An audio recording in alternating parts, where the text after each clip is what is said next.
नमस्कार, आप देख रहे हैं एनबी न्यूज। मैं आपके साथ रवि राजपूत। हमारे खास कार्यक्रम अपड़ो उत्तराखंड में आप सभी का स्वागत है। वहीं महिला आरक्षण पर मुख्यमंत्री पुष्कर सिंह धामी ने कहा कि उत्तराखंड सरकार महिलाओं के हितों की रक्षा के लिए कटिबद्ध है। उन्होंने महिला क्षैतिज आरक्षण को लेकर हाईकोर्ट के आदेश पर सुप्रीम कोर्ट से रोक मिलने का स्वागत किया है। वहीं सीएम पुष्कर सिंह धामी ने कहा कि इस फैसले का हम स्वागत करते हैं और महिला आरक्षण को लेकर सरकार लगातार कटिबद्ध है।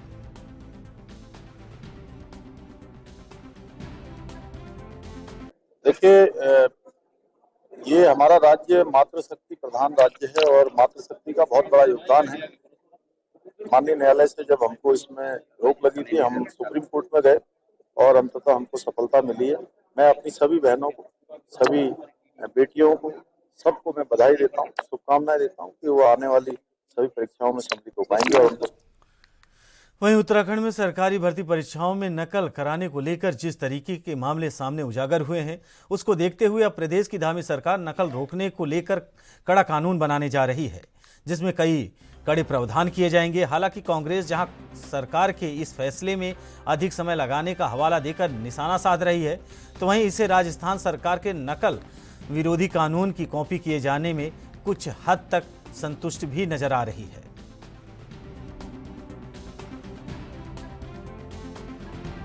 नकल विरोधी कानून के लिए हमने सारी तैयारियां कर ली हैं, जिससे कि आने वाले समय में कोई भी परीक्षाएं, भर्ती परीक्षाएं कोई भी आयोजित हों, वो निष्पक्ष हों, पारदर्शी हों, उसमें कहीं कोई गुंजाइश न रहे। कोई भी उसमें अपराध करने के बारे में, नकल कराने के बारे में, हेराफेरी करने के बारे में, धोखाधड़ी करने के बारे में कोई करना तो दूर, सोचना भी उसके लिए बहुत बड़ी बात हो।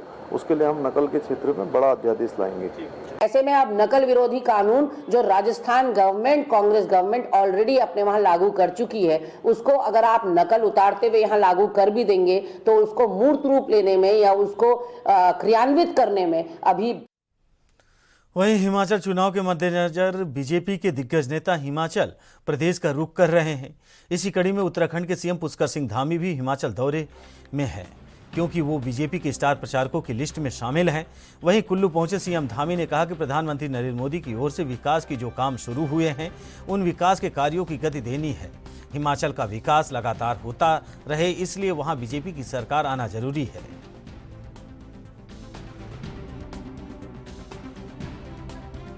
मन बना लिया है कि डबल इंजन की सरकार बनानी है। माननीय प्रधानमंत्री मोदी जी के द्वारा जो विकास के काम शुरू हुए हैं, उन विकास के कामों को गति देनी है और हिमाचल का विकास अनवरत रूप से होता रहे, इसलिए वहाँ भारतीय जनता पार्टी की सरकार जरूरी है। आज मैं कुल्लू विधानसभा क्षेत्र में जाऊंगा, वहाँ आज जनसंपर्क अभियान में पार्टी के प्रचार कार्यों में लगूंगा। जिस तरीके से बिल्कुल जैसे यहाँ की कल्चर है वैसे वहाँ का भी है, पर किस तरीके से देखते हैं सर आप इसे? देखिए, जहाँ उत्तराखंड के लोगों ने एक बार इतिहास बनाया है और जो हमारे हिमालयन राज्य हैं, उन राज्यों के बारे में प्रधानमंत्री मोदी जी ने जो सोचा है, वो किसी ने नहीं सोचा। इन राज्यों की पहचान, इन राज्यों के विकास को आगे बढ़ाना, इनके मान सम्मान की रक्षा करना अगर किसी प्रधानमंत्री ने किया है तो हमारे देश के यशस्वी प्रधानमंत्री मोदी जी ने किया है। और उत्तराखंड में उनके नेतृत्व में यहाँ पर सरकार का एक इतिहास बना है कि सरकार यहाँ रिपीट नहीं होती थी, यहाँ रिपीट हुई है, प्रचंड बहुमत की बनी है। हिमाचल में भी, क्योंकि हिमाचल और उत्तराखंड एक दूसरे से लगे हुए राज्य हैं, जैसे उत्तराखंड की जनता ने एक बार फिर से यहाँ पर भाजपा की सरकार बनाई है, वहाँ भी भाजपा की सरकार विकास के लिए। वहीं अल्मोड़ा नगर के ऐतिहासिक मल्ला महल से कलेक्ट्रेट शिफ्ट होने वाले बाद में अब व्यापारियों और स्थानीय लोगों को परेशानी होने लगी है। कलेक्ट्रेट शिफ्ट होने से नगर के मुख्य बाजार में छोटे बड़े दुकानदारों का व्यापार चौपट हो गया है। वहीं यहां नया कलेक्ट्रेट भवन दूर होने की वजह से स्थानीय लोगों को भी परेशानियों का सामना करना पड़ रहा है। अब स्थानीय लोग तहसील, कोषागार और रजिस्ट्रार ऑफिस मल्ला महल में वापस लाने की मांग उठाने लगे हैं। नगर के व्यापारियों ने इसके लिए हस्ताक्षर अभियान भी छेड़ दिया है।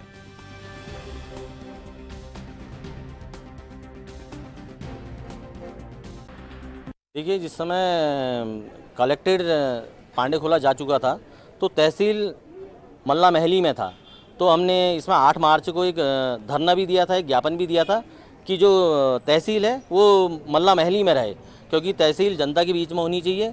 लेकिन रातों रात जिस तरीके से तहसील को पांडेखोला शिफ्ट किया गया, थोड़ा सा देरी से हम ये आंदोलन कर रहे हैं, लेकिन जितनी परेशानी अल्मोड़ी की जनता को पांडेखोला जाने में हो रही है, नगर की भौगोलिक स्थिति को देखते हुए वन वे है, सवेरे से लेकर शाम तक के एक काम नहीं होता है। आप ये लगाइए पूरी जनता, पेंशनर, व्यापारी वर्ग सब परेशान है और ये नगर की जनता के साथ एक बहुत बड़ा खिलवाड़ है। और हम सभी चाहते हैं, नगर के व्यापारी चाहते हैं, नगर के जो सम्भ्रांत हमारी जनता है, नगर के आसपास के क्षेत्र के जितने हमारे ग्रामीण लोग हैं, सब यही चाहते हैं कि जो तहसील है और रजिस्ट्रार ऑफिस है और आपका एसडीएम कोर्ट है वो जनता के बीच में, नगर के बीच में रहे।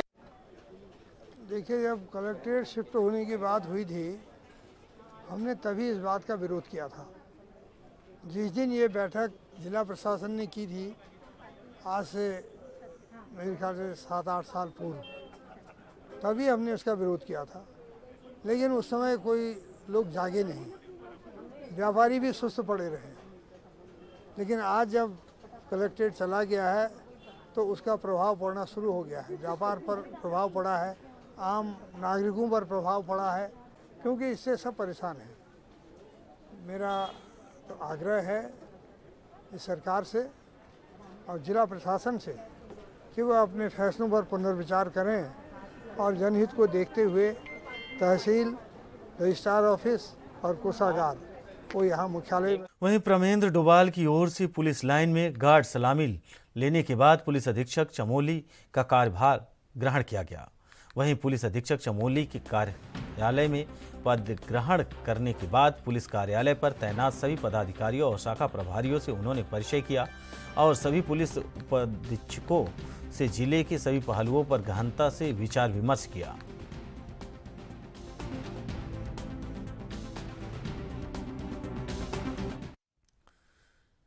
वहीं जिला न्यायालय देहरादून के सभागार में एक प्रेस कॉन्फ्रेंस की आयोजन किया गया, जिसमें राष्ट्रीय लोक अदालत के आयोजन के संबंध में प्रदीप पंत ने बताया कि राष्ट्रीय विधिक सेवा प्राधिकरण ने नालसा दिल्ली के तत्वाधान में एक राज्य विधिक सेवा प्राधिकरण नैनीताल के निर्देशों के अनुसार जिला देहरादून में 12 नवंबर को सुबह 10 बजे से शाम 5 बजे तक एक राष्ट्रीय लोक अदालत का आयोजन किया जाएगा।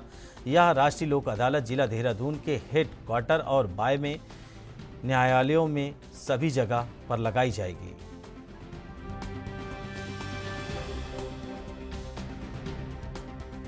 राष्ट्रीय विधिक सेवा प्राधिकरण नालसा दिल्ली के तत्वाधान में और राज्य विधिक सेवा प्राधिकरण नैनीताल के निर्देशानुसार जिला देहरादून में आगामी 12 नवंबर 2022 दिन शनिवार को सुबह 10 बजे से शाम 5 बजे तक के लिए एक राष्ट्रीय लोक अदालत का आयोजन किया जा रहा है। ये राष्ट्रीय लोक अदालत जिला देहरादून के हेडक्वार्टर और बाह्य न्यायालयों में सभी जगह पे लगाई जाएगी, जिसमें देहरादून में हेडक्वार्टर पे देहरादून, आउटलाइन कोर्ट्स में हमारा विकासनगर, ऋषिकेश, डोईवाला में भी इस लोक अदालत का आयोजन होगा।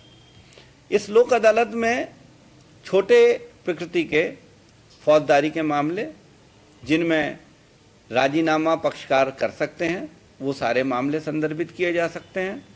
इसके अलावा वैवाहिक मामले, मोटर दुर्घटना के मामले, चेक बाउंस के मामले, श्रम संबंधित मामले, भूमि अर्जन से संबंधित कोई विवाद, दीवानी के मामले, किराएदारी के मामले, राजस्व के मामले, विद्युत और जल कर के बिल आदि के विवाद, धन वसूली के मामले और वेतन भत्तों आदि के मामले भी इसमें लगाए जा सकते हैं।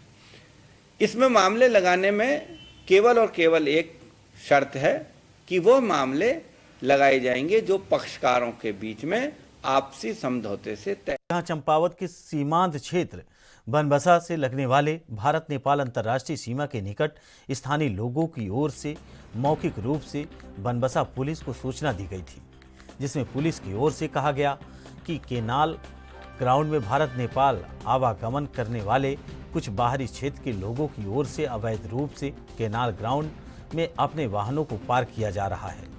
साथ ही ऐसे लोगों की ओर से ग्राउंड में अनावश्यक रूप से गंदगी फैलाई जा रही है। उन्होंने कहा कि कॉलोनी ग्राउंड में वाहन खड़ा होने से स्थानीय युवाओं की खेल कूद आदि गतिविधियों में भी परेशानी हो रही है।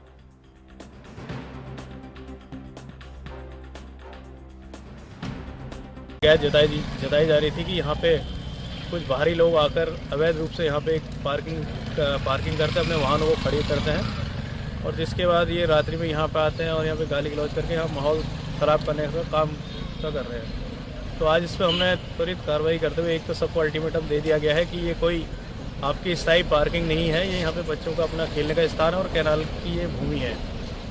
और साथ ही जो गाड़ियाँ यहाँ पे अभी खड़ी हैं इन लोगों को हमने चेतावनी दे दी है। चेतावनी के बाद जिन लोगों ने हटा दिए हैं, कुछ लोगों ने हटा दिए हैं, जिन लोगों ने नहीं हटाए हैं उनकी गाड़ी हम ट्रेन से खिंचवा के उसको लवारिस में दाखिल कर रहे हैं।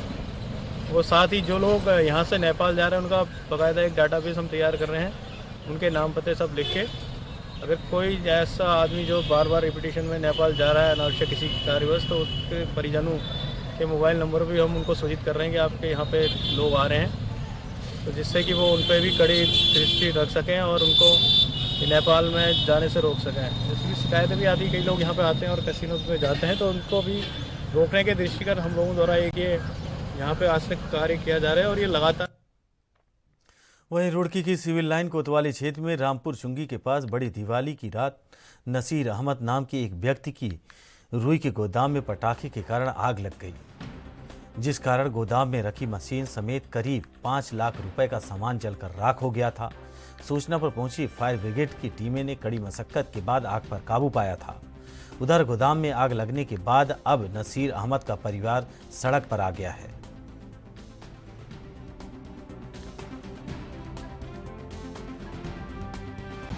सर, दिवाली की रात थी, पटाखे चल रहे थे। देखो त्यौहार सबके होते हों और होने भी चाहिए। सर, 9:45 बजे मैं अपनी दुकान बढ़ाकर घर खाना खाने के लिए गया, तो जिस टाइम रॉकेट चल रहे थे पटाखे, एक रॉकेट आकर मेरी दुकान के ऊपर छत से आया और गिर गया। उसने मेरा सब कुछ जला दिया। मेरे पास सिंगरी बची सर, मशीन सब बर्बाद हो गई, लोगों का माल था सब जल गया। 4.5 पौने 5 लाख रुपए का सर मेरा माल था। माल मेरा उधार आता है, लेन देन से माल लोगों से लेता हूँ उधार और पैसे भी उसमें बेचता रहता हूँ। माल के मेरे पास सर बिल, मेरी कुछ सुनवाई नहीं, ना कहीं से मुझे 1 रुपये की मदद की। फायर ब्रिगेड क्या कह रही है आपको? फायर ब्रिगेड वालों के यहाँ मैं सिविल लाइन कोतवाली में रहा 2-3 बार, वो मुझे रिपोर्ट नहीं दे रही। वो कह रहे 6 महीने में देंगे और इधर उधर की बताइए आपने इंश्योरेंस नहीं करा। साहब, मैं गरीब आदमी, मजदूरी का मेरा काम है, रजाई भरता हूँ मजदूरी पर और मैं कहीं का बीमा कराऊँ, बीमे की किस्त में कहाँ दे पाऊँगा? छोटे छोटे बच्चे में उनका गुजारा कर रहा है, मैं कैसे करूँ? तो के पास सर मैं रहा, कहीं से मुझे कोई हेल्प और कोई मदद का आश्वासन नहीं मिला। अभी तक कहीं से कुछ नहीं मिला? कुछ नहीं मिला जी, कुछ जांच के लिए भी नहीं आया कि आपका कितना नुकसान है। सर, लोग ग्राहक जिन लोगों की रजाई जल गई, मैं मुझे आकर परिसर डाल लिया, मैं उन्होंने रजाई कहाँ से? अब नया माल को नई रुई हो, लोगों के नई रजाई हो, पुरानी और नई। अब मैं इन लोगों को सर कहाँ से दूँ, जबकि मेरा 1 रुपया। वहीं सड़क हादसे में महिला की मौत और पिता पुत्र के घायल होने के बाद गुस्साए ग्रामीणों ने पैगा चौकी के बाहर शव रखकर जाम लगा दिया। इस मौके पर ग्रामीणों ने मृतक के परिजनों को मुआवजा देने, घायलों का इलाज कराने और आरोपी डंपर चालक की गिरफ्तारी की मांग की है।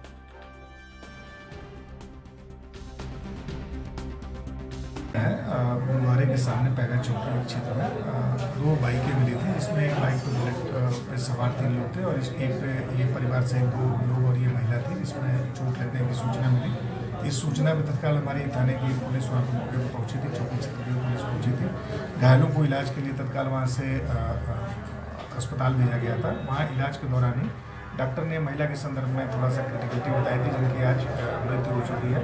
मृत्यु के बाद परिजनों के द्वारा आज जब पंचायतनामा पोस्टमार्टम के बाद लेकर के आ रहे थे, इसी बीच किसी ने उनको बताया कि कंपनसेशन की व्यवस्था है, उसको लेकर के और वो लोग सड़क पर बैठ गए थे। हमारे द्वारा उनको समझाया गया कि ये जो दुर्घटना हुई है उसमें उनके द्वारा जो तहरीर दी जाएगी, इसमें हमारे द्वारा अभियोग पंजीकृत करने के बाद जो MACP के प्रावधान हैं उन प्रावधानों का अनुपालन करते हुए और हम विवेचना को कंप्लीट करेंगे और जो भी MACP के प्रावधान होंगे, क्लेम ट्रिब्यूनल के प्रावधान होंगे, उसका कंपनसेशन की एक डिफाइंड प्रक्रिया है, उसी प्रक्रिया के अंतर्गत इनको मुआवजा मिलेगा।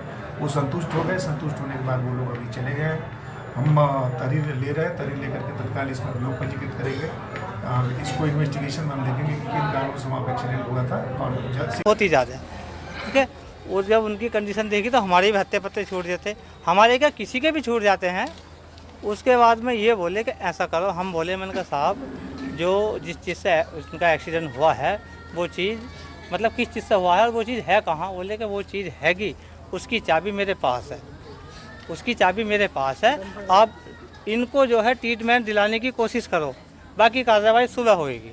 तो मैंने कहा ठीक है साहब। हम जो है अपने जो है भैया और भतीजे को लेकर जो है चले गए KBR अस्पताल में। उसके बाद में सुबह आए तो कोई किसी तरह की प्रकार की बात ही नहीं करती हुई, इधर की उधर की बातें बता रहे हैं, ढाई पहाड़े बढ़ा रहे हैं, बात खत्म। तो ऐसा थोड़ा ही होता है। पुलिस बनी किस लिए है? अब आप क्या चाहते हैं पुलिस से? वहीं शनिवार की देर शाम रामनगर कोतवाली के अंतर्गत ग्राम पीरुमदारा क्षेत्र में एक व्यक्ति का शव मिलने के बाद हड़कंप मच गया। घटना के संबंध में जानकारी देते हुए कोतवाल अरुण कुमार सैनी ने बताया कि शनिवार की शाम को संदिग्ध परिस्थितियों में शव बरामद हुआ था। शव का पोस्टमार्टम कराने के बाद शव परिजनों को सौंप दिया गया है। पोस्टमार्टम रिपोर्ट आने के बाद मौत के वास्तविक कारण का पता चल सकेगा।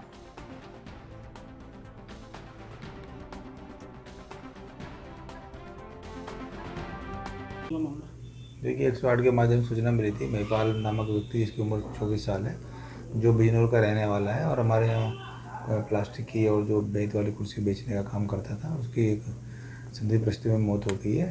हमारे द्वारा सबका पोस्टमार्टम कर। वहीं जमीनी विवाद के चलते पूर्व जिला पंचायत उपाध्यक्ष त्रिनाथ विश्वास की पत्नी और पूर्व जिला पंचायत सदस्य मीना विश्वास ने थाने में तहरीर दी है, जिसमें उन्होंने 5 से ज़्यादा लोगों पर तेजधार हथियार से उन पर हमला करने का आरोप लगाया है।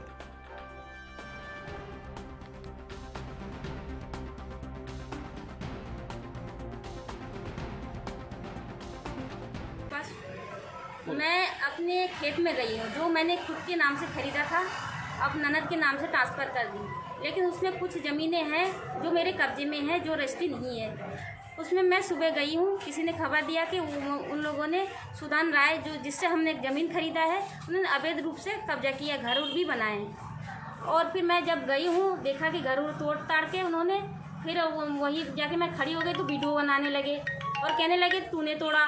और जब बहुत गाली गलौज दिया, उनके 2 बेटे ने, सुदान ने, उनकी बीवी ने, विधवा लड़की ने, उनके बहुत गाली गलौज दिया। और मैं चुपचाप, जब हथियार फेंका, मेरे उंगली भी कट गए, देखिए, और खून भी बहुत निकला है। मेरे जेठानी को भी पीटा उसने, डेला मारा तो उनके आँख में भी लगी है। और फिर हम चले आए कि हम थाने जा रहे, हमें कुछ कहना नहीं है। मेरे पति घर में नहीं है, उनको पता है। इसी का फ़ायदा उठा के उन्होंने जान से हमला करने की कोशिश की है। अभी थाने में तहरीर दिया हमने दिया है, अभी आई हूँ तो दिया है, तो कह रहे ठीक है हम कार्रवाई करते हैं। मीना विश्वास नाम से वो उनके विपक्षी सुधांशु राय के, ये दोनों जो कालीनगर के रहने वाले हैं, इन दोनों के द्वारा एक दूसरे पे प्रार्थना पत्र दिए हैं कि भूमि संबंधी विवाद चल रहा है हमारा, और एक दूसरे पे आरोप लगा रहे हैं कि हमारे साथ हाथापाई हुई है। तो इस पर हम जांच प्रथम जांच की जा रही है। मामला भूमि संबंधित है, इसमें हमारी तरफ से 107-16 की कार्रवाई की जाएगी। और अन्य कोई कार्रवाई अगर संज्ञान में आपराधिक आती है तो आपराधिक घटनाएं के बारे में मुकदमा पंजीकृत किया जाएगा। फिलहाल दोनों तरफ से तहरीर आई क्या सर? जी, दोनों तरफ से, एक इनकी तरफ से, मीना विश्वास की तरफ से तहरीर आ गई है और 112 की तरफ से सुधांशु राय द्वारा सूचना दी गई है कि ये लोग हमारी जमीन पर अवैध। फिलहाल आप उत्तराखंड में हमारे साथ इतना ही। बाकी खबरों से जुड़े रहने के लिए देखते रहिए ANB न्यूज। नमस्कार।